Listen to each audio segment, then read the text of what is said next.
নমস্কার বন্ধুরা, dolirrondhanshala সবাইকে স্বাগত। আর আজকে তোমাদের সাথে শেয়ার করব পটলের দুর্দান্ত একটা রেসিপি।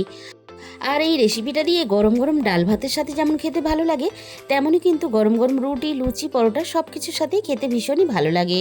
আর পটলের একঘেয়েমি বারবার রেসিপি খেতে কারোরই কিন্তু ভালো লাগে না। তাই পটল যদি একটু ঘুরিয়ে ফিরিয়ে রান্না করা যায় তাহলে খেতে সবারই ভালো লাগবে। বন্ধুরা, তোমরা হয়তো পটলের অনেক রকমের রেসিপি বানিয়ে খেয়েছো, তবে একবার হলেও এই রেসিপিটা অবশ্যই বাড়িতে ট্রাই করবে। ঘরে থাকা সমস্ত উপকরণ দিয়ে তোমরা এই রেসিপিটা খুব সহজেই কিন্তু বানিয়ে নিতে পারবে। আর খেতে এতটাই টেস্টি হয়, তোমরা কিন্তু না বানালে বুঝতে পারবে না।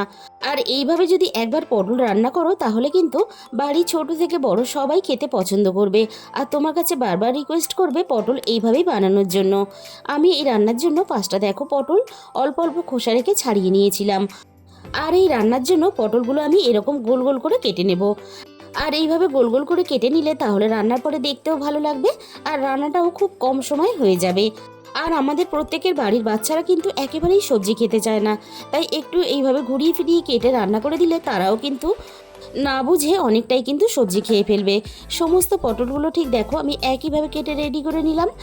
রেসিপিটা শেষ পর্যন্ত দেখার জন্য তোমাদের কাছে আমার অনুরোধ রইল। আর রেসিপিটা কিন্তু কেউ স্কিপ করে দেখো না, তাহলে আমি শেষ পর্যন্ত কি কি মশলা দিয়ে বানিয়েছি, একটা যদি মশলা মিস হয়ে যায় তাহলে রান্নাটা অতটা খেতে ভালো লাগবে না। তাহলে রান্নার দিকে যাওয়া যাক। প্রথমে আমি কড়াইয়ের মধ্যে প্রয়োজন মতো সর্ষের তেল দিয়ে দিলাম। সর্ষের তেলটা আমি প্রথমে খুব ভালোভাবে গরম করে নিয়েছি। এবার আমি কেটে রাখা সমস্ত পটলগুলো তেলের মধ্যে দিয়ে দেব। সমস্ত পটলগুলো আমি তেলের মধ্যে দিয়ে দিলাম। প্রথমে আমি পটলগুলোকে মিনিট 5-এর মতন একটু তেলের মধ্যে নাড়াচাড়া করে ভেজে নেব। পটলগুলো আমি একটু নাড়াচাড়া করে ভেজে নিয়ে এবার আমি পটলের মধ্যে স্বাদ মতো লবণ দিয়ে দিলাম। আর পটলের মধ্যে দিয়ে দেব সামান্য অল্প পরিমাণ হলুদ গুঁড়ো। লবণ আর হলুদটাকে আমি পটলের সাথে নাড়াচাড়া করে খুব ভালোভাবে মিশিয়ে দেব।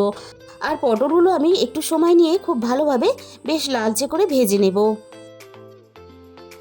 পটলের একটা সাইড খুব ভালোভাবে ভাজা হওয়ার জন্য আমি কড়াইয়ের গায়ে এভাবে একটু ছড়িয়ে দিলাম। আর এইভাবে একটু পটলগুলো সময় নিয়ে ভেজে নিলে তাহলে পটলের ভিতরে যে জলভাব থাকে সেটাও কিন্তু আর থাকবে না। পটলগুলো দেখো আমি খুব ভালোভাবে নাড়াচাড়া করে ভেজে নিলাম। আগে থেকে আমি একটা ডিম ফেটিয়ে রেডি করে রেখেছিলাম। ফেটানো ডিমটা আমি পটলের মধ্যে দিয়ে দিলাম। আমি এই রান্নাতে একটা ডিম ব্যবহার করলাম, তোমরা চাইলে কিন্তু ডিমের পরিমাণটাকে বাড়িয়ে নিতে পারো। আর এইভাবে পটলের মধ্যে ডিম দিয়ে রান্না করলে তাহলে পটলের গায়ে সমস্ত ডিমগুলো লেগে যাবে। আর খাওয়ার সময় পটল আর ডিম একসাথে মুখে পড়লে তাহলে খেতেও ভালো লাগবে। এবার আমি গ্যাসের ফ্লেমটা একেবারে লোতে দিয়ে দেব। আর পটল আর ডিমটা আমি আরও একটু ভাজা ভাজা হতে দেব। এদিকে পটল আর ডিমটা ভাজা ভাজা হতে থাক, আমি ঝটপট একটা মশলা বানিয়ে নেব। মিক্সির জারের মধ্যে আমি অল্প একটু কাঁচা বাদাম দিয়ে দিলাম। আর সাথে আমি একটা ছোট সাইজের টমেটো দিয়ে দিলাম। অল্প একটু জল দিয়ে আমি বাদাম আর টমেটো একসাথে খুব ভালোভাবে একটা পেস্ট বানিয়ে নেব। আবারও আমি রান্নার দিকে চলে এসেছি। পটল আর ডিমটা আমি খুব ভালোভাবে নাড়াচাড়া করে ভেজে রেডি করে নিলাম। এবার আমি সমস্ত পটলগুলো কড়াই থেকে নামিয়ে নেব।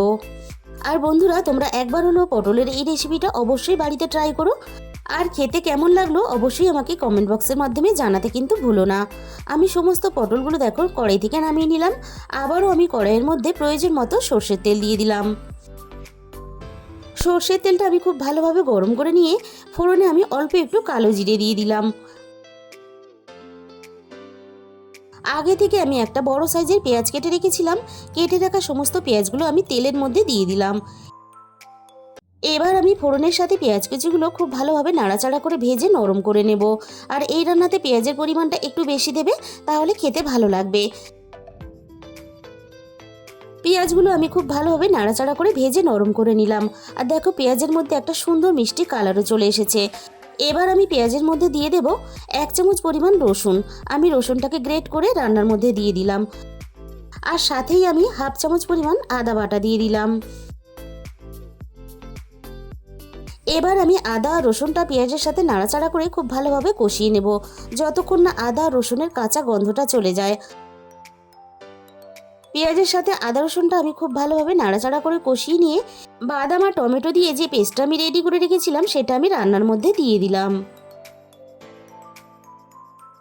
আবারও আমি সব কিছু একসাথে নাড়াচাড়া করে খুব ভালোভাবে কষিয়ে নেব, যতক্ষণ না কাঁচা বাদামের গন্ধটা চলে যায় আর টমেটোর কাঁচা গন্ধটা চলে যায়। আর এই অল্প একটু বাদাম দেওয়ার জন্য রান্নার স্বাদ কিন্তু অনেক বেশি বেড়ে যায়। বাদাম বাটাটা আমি সব কিছুর সাথে নাড়াচাড়া করে খুব ভালোভাবে কষিয়ে নিলাম। আর দেখো সুন্দরভাবে বাদাম বাটা থেকে তেলটাও ছাড়তে শুরু করে দিয়েছে। বাদাম বাটাটা তলা থেকে লেগে যাতে না পুড়ে যায় তার জন্য আমি কড়াইয়ের মধ্যে সামান্য পরিমাণ জল দিয়ে দিলাম। এবারে আমি একে একে গুঁড়ো মশলাগুলো দিতে থাকবো। দিয়ে দিলাম আমি প্রথমে হাফ চামচের একটু বেশি হলুদ গুঁড়ো, আর দিয়ে দেবো আমি এখানে হাফ চামচের একটু বেশি ঝাল লঙ্কার গুঁড়ো। আর ঝালের পরিমাণটা অবশ্যই তোমরা নিজেদের মতো করে ব্যবহার করবে। আর আমি এখানে দিয়ে দিলাম হাফ চামচ পরিমাণ ধনে গুঁড়ো, আর দিয়ে দেবো হাফ চামচ পরিমাণ জিরে গুঁড়ো। এবার আমি সমস্ত মশলা একসাথে আবারও আমি খুব ভালোভাবে নাড়াচাড়া করে কষিয়ে নেব, যতক্ষণ না মশলা থেকে সুন্দরভাবে তেলটা ছেড়ে আসে। আর এই সময় কিন্তু গ্যাসের ফ্লেমটা অবশ্যই লোতে দিয়ে রাখবে। যেহেতু রান্নার মধ্যে বাদাম বাটা আছে, তাই কিন্তু গ্যাসের ফ্লেমটা হাইতে দিলে তলা থেকে লেগে পুড়ে যেতে পারে। আমি সমস্ত মশলা একসাথে নাড়াচাড়া করে খুব ভালোভাবে কষিয়ে নিলাম।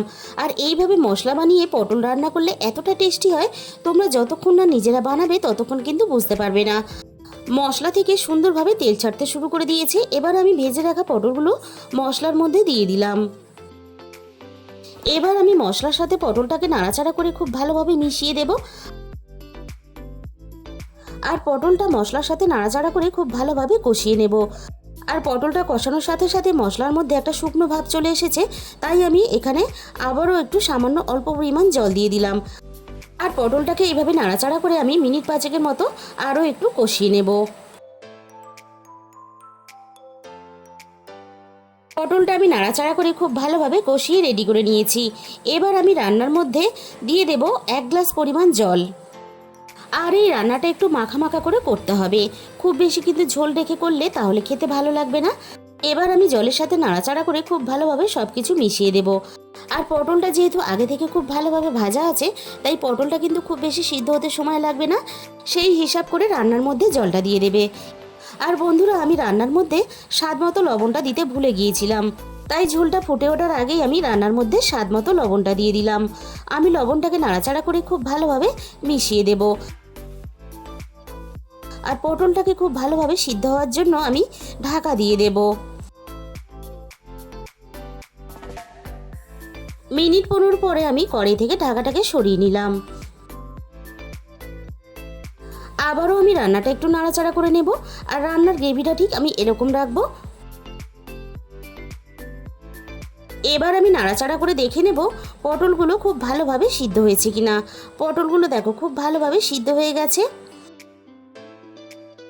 এবার আমি রান্নার মধ্যে অল্প একটু গরম মশলা গুঁড়ো দিয়ে দিলাম। আর দিয়ে দেব অল্প একটু ধনেপাতা কুচি।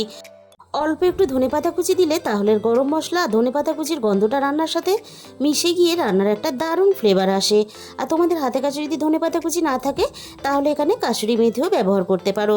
আর ধনেপাতা কুচি গরম মশলা মিশিয়ে দিলেই কিন্তু আমাদের এখানে রেডি হয়ে গেল দারুণ একটা পটলের দুর্দান্ত স্বাদের রেসিপি। তাহলে বন্ধুরা, আজকের এই রেসিপিটা ভালো লাগলে প্লিজ একটা ভিডিওতে লাইক করে দিও, আর প্রচুর প্রচুর নিজেদের বন্ধুদের মধ্যে শেয়ার করে দিও। আর যে সমস্ত বন্ধুরা এখনও পর্যন্ত আমার চ্যানেলটাকে সাবস্ক্রাইব করোনি, এরকম নতুন নতুন অনেক রেসিপি পেতে অবশ্যই আমার চ্যানেলটাকে সাবস্ক্রাইব করে পাশে থাকা বেল আইকনটা অল করে দিও। তাহলে আমি যখনই কোনো নতুন রেসিপি আপলোড করব সবার আগে তোমার কাছে পৌঁছে যাবে। আর তোমাদের মূল্যবান সময় দিয়ে আমার এই রেসিপিটা শেষ পর্যন্ত দেখার জন্য তোমাদের সবাইকে অসংখ্য ধন্যবাদ। আজকে তাহলে এই পর্যন্ত।